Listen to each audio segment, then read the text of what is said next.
pues me enciendo el ordenador y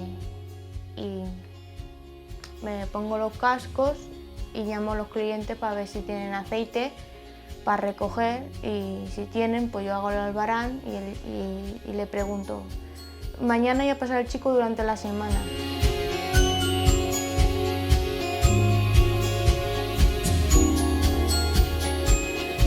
Hablar con los clientes y conversar, bueno, si tienen aceite y todo eso, y si tienen algún problema pues me lo dicen a mí y yo se lo comento a mis compañeras. Primero tenía mucho miedo a coger el teléfono porque no me confiaba en mí misma.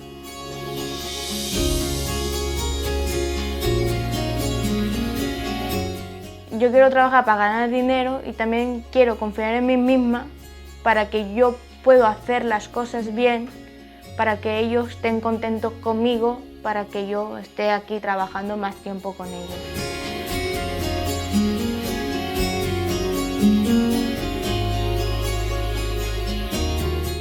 Soy puntual,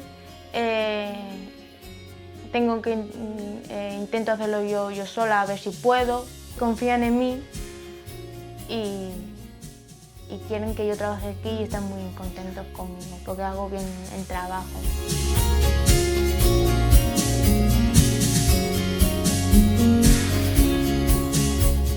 Pues hablamos de las fichas. Cuando tengo un problema, pues hablo de las fichas con la Janina o con la Iris.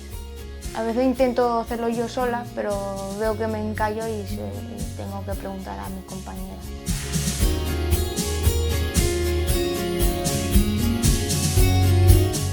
Me gustaba trabajar ahí porque entre que estaba mi abuela y me gustaba estar con los abuelitos, haciendo actividades.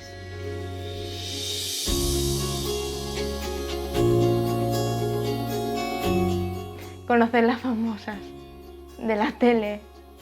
Por ejemplo, ahora como ya no está el Sálvame, pues conocer la Belén Esteban, la Terelu.